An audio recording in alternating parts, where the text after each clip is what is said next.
Good morning. So, karon nag-video call mi sa ko ang palonglong ana. So, this is Eloise si Humamil. So, video call kay Ginio ko ana nga day. So, naman siya sa Jimenez, nara ko sa Plaridel. No.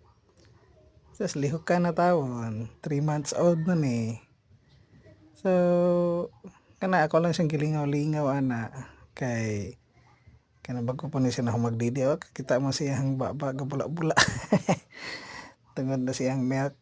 So, dara Warrior Iloy man na niyang FB page. So kung mo like and subscribe mo siyang FB page, i-search lang ang Warrior Iloy.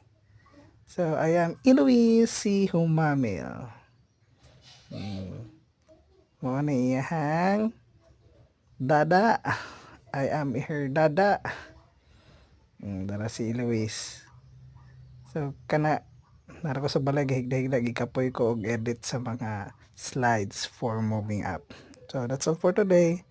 Bye.